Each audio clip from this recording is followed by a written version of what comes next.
আসসালামু আলাইকুম। যে সকল বিন্দু শ্রোতা আমার দেশ ও দেশের বাইরে পর্যন্ত যারা আমার ভিডিওটা পার্টিকুলার দেখে থাকেন, আমি কেমাল হাসান স্যার সাউন্ড কথা বলতেছি। আপনাদেরকে আজকে এমন নিয়ম নিয়ে বোঝাবো যে একটু ভিডিওটা দীর্ঘ হতে যাচ্ছে। আর দীর্ঘ ভিডিওটা করতেছি এত গরমের ভিতরে, এত কষ্ট করে। আপনাদের কাছে একটি প্রত্যাশা, কি প্রত্যাশা? যে একটা লাইক করবেন, সাবস্ক্রাইব করে রাখবেন, তাহলে আমার এই ভিডিওটা করার একটা এক্সপিরিয়েন্স জাগে, একটা শান্তিময় জাগে যে না, আমাকে শ্রোতারা ভালোবাসছে। তো ভালোবাসা তো অত সহজ না। ভালোবাসা মন থেকে মানুষকে যদি ভালোবাসা দেওয়া যায়, তাহলে ভালোবাসা পাওয়া যায়। আর টাকার বিনিময়ে, অর্থের বিনিময়ে আপনাদেরকে নিয়ে যে আমি ভালোবাসা দিতে পারবো তা নয়। আপনাদেরকে আমি হেল্প করতে পারবো। কি হেল্প? আমার স্বাস্থ্য বার্তা নিয়ে যেসব হেল্প, যেসব টিপস আছে, আমি আপনাদেরকে প্রতিদিন বলে দিই বা প্রতিদিন রাখি, প্রতিদিন কথা বলি। আর আজকের মতনও বলবো, যেহেতু আমি এখন বর্তমান আমার চেম্বারে অবস্থান করতেছি, বাসায় অবস্থান করছি।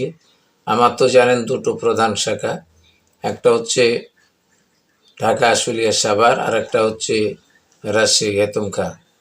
তো আমি আপনাদের মাঝে একটা কথা বলতে চাই যে দেখুন, আমি ছোট ইউজার, আমি এখনো বড় নয়। তার ভিতরেও অনেক ভিডিও চলে গেছে, অনেক ভিডিও গেছে, অনেক ভিডিও ভাইরাল হয়েছে। তো যাই হোক, ভাইরালটা বড় কথা নয়, ভাইরালটা টিকিয়ে থাকা বড় কথা। তা আসা যাক, মেন উদ্দেশ্য কথাটা হচ্ছে আমরা অনেক গ্যাস নিয়ে ভোগান্তরিত হই, আমরা শরীর ব্যথা নিয়ে ভোগান্তরিত হই, আমরা ফিস্টুলা নিয়ে ভোগান্তরি হই, প্রোস্টেট নিয়ে ভোগান্তরি হই, ক্যান্সার নিয়ে ভোগান্তরি হই, বিভিন্ন ডিজিজ নিয়ে আমরা ভোগান্তরি হই। তো আমি আপনাদেরকে একটা একটা করে বলে দিই। এই গ্যাসের জন্য প্রতিদিন যদি মেথির পানি ভিজিয়ে খান সকালবেলা, গ্যাস অতি তাড়াতাড়ি চলে যায়। আপনারা যারা অ্যাক্লোস্যাক্লো, নিউটাক, রেনেটিক অ্যান্টাসিড যারা খান, আমাদেরকে বলবো, দেখেন এটা জাতীয় পর্যায়ে। তো একটা গল্প শোনাই, গল্প শোনালে অবশ্যই আপনাদেরকে ভালো লাগবে। তো গল্পটা হচ্ছে, শাহজাহান আকবরের স্ত্রীর রোগ হয়েছিলেন। তো উনি ব্রিটিশের কাছে বলছিলেন যে আমার স্ত্রীর রোগ হয়েছে, একটা ডাক্তার দিন। তো বলে চলো, তোমার স্ত্রী শুধু একা রোগ ভালো করলে তো হবে না, অল ভারতকে ভালো করতে হবে। তাহলে মেডিকেল শুদ্ধে নিয়ে চলে যাও। তারপরে মেডিকেল চলে আসলেন, মেডিকেলের আস্তে আস্তে ধাপ বাড়িয়ে দিলেন। এই তো আমাদের জাতীয় চিকিৎসা আরম্ভ হয়ে গেলেন। আমরা Ayurvedic division, Unani division, herbal division আমরা পড়ে থাকলাম। কেন? একটা নাপার বড়ি আমরা খাচ্ছি, ব্যথা চলে যাচ্ছে, জ্বর চলে যাচ্ছে। জানেন, একটা নাপার বড়ি খেলে আপনাকে দুধ কমপক্ষে হাফ লিটার খেতে হবে। এগুলো প্রতিটা খাওয়ার একটা ডাইজেস্ট আছে। আপনি ভিটামিন, ক্যালোরি, ক্যালসিয়ামগুলো খাচ্ছেন, এগুলোর প্রতিটার আবার ফুড আছে। এই ফুডগুলো যদি আপনি না খান, আপনাকে যখন আয়ুর্বেদিকের কাছে যেতে হচ্ছে, তাহলে আয়ুর্বেদিক নিয়ে আপনি ভাবেন, আয়ুর্বেদিক নিয়ে আপনি চিকিৎসা করেন, আয়ুর্বেদিক নিয়ে আপনি চিন্তাধারা নেন। আমি পার্শ্ববর্তী ভারতে যখন লেখাপড়া করেছি, যখন ইত্যাদি করেছি, তখন আমি দেখছি তারা আয়ুর্বেদিকের বেশি। আমাদের বাংলাদেশে এমন কোনো মেডিকেল এখন বর্তমান আয়ুর্বেদিক প্রতিষ্ঠান এখন একটা প্রজেক্ট খুলেনি। এটা কার অনুদান? বর্তমান নয়, আগের যে সরকার ছিলেন সেই সরকারের প্রতিদান। তো আমরা এই আয়ুর্বেদিক নিয়ে আজ দীর্ঘতম কাজ করে যাচ্ছি। আমরা বলি বেশি করে ফলযোগ, ওষুধি যোগ, বনযোগ, এই তিনটা গাছ লাগান। দেখেন, ওষুধের এমন একটি মূল্য, আমের বিচির কত মূল্য, আমলকির কত মূল্য, হর্তুকির কত মূল্য, অর্জুনের কত মূল্য। এগুলোর মূল্য শুনলে আপনার অবাক হয়ে যাবেন। অশ্বগন্ধার কত মূল্য, জিনসনের কত মূল্য। এগুলোর যদি আমি নাম পার্টিকুলার একটা একটা করে বলতে যদি থাকি, তাহলে আপনাদের এটা দীর্ঘস্থায়ী হয়ে যাবে। তা আপনারা যারা এই আয়ুর্বেদিক ভবন ইন্ডিয়া থেকে আমি ফিল্ম ছাড়ি, বাংলাদেশ থেকে ছাড়ি। আপনারা এই ফিল্মগুলো দেখবেন। তো আমি এত বড় ইউজার না, ছোট ইউজার।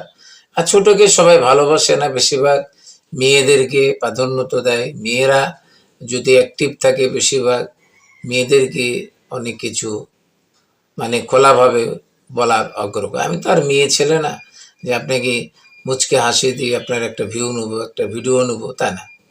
তো আমি আপনাদেরকে একটা কথা বলতে চাই যে আপনারা এই যে ক্যান্সার আক্রান্ত হয়েছেন, ডায়াবেটিস আক্রান্ত, কে বলেছে ডায়াবেটিস ভালো হয় না? এখনো গাছ আছে, সত্য জিনিস, আল্লাহর নিয়ামত।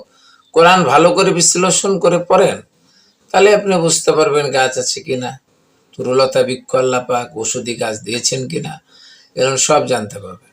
তাহলে গ্যাস্ট্রিকের জন্য চলে গেল যাদের ব্রেস্ট ক্যান্সার হয়, যে মায়ের সন্তান হচ্ছে না, তো অল্প বয়স হতে হবে, বেশি বয়স হলে হবে না।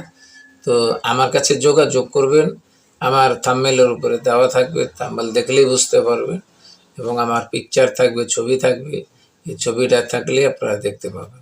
আরেকটি কথা বলতে চাই যে আপনারা যে কোনো মাইন্ড করবেন না, যে কোনো জায়গার থেকে আপনারা চিকিৎসা নেন, ঠিক আছে, কিন্তু একজন পাস করা হেকিম, দক্ষ ডাক্তার, দক্ষ কবিরাজের কাছে আপনারা চিকিৎসা নেবেন, এটাই আপনাদের কাছে আমার কাম্য। আর আপনাদেরকে বলবো যে আমার কাছে আসুন, আমার কাছে চিকিৎসা নিন। আমি এটা কখনো করব না আর কখনো বলবো না। তো যদি আপনারা ভালো লাগে, ভালোবেসে থাকেন, যারা জনদুর্বলতায় আক্রান্ত স্ত্রীর কাছে, আমি দেখেছি ম্যাক্সিমাম 18 থেকে 25 বছর হলেই তারা লাস্টিং করে না, স্ত্রীদের কাছে যেতে পারে না, লজ্জা পেয়ে যায়। এই জন্য আমি আপনাকে বলবো আপনারা আমার সঙ্গে যোগাযোগ করবেন। তারা বাইরে থেকে বিভিন্ন ওষুধপত্র, ক্যাপসুল, ট্যাবলেট কিনে খায়, আমি আপনাদেরকে নিষেধ করব। দেখুন ভাইয়া, আপনারা যদি এগুলো খান তাহলে আপনাদের পরিশেষে খারাপ আছে। এই পর্যন্ত ভিডিওটা লাগলাম, কিন্তু একটা ভিডিও শেষে কথা বলতে চাই, আপনারা লাইক, কমেন্ট, শেয়ার করে আমার পাশে থাকবেন। আসসালামু আলাইকুম।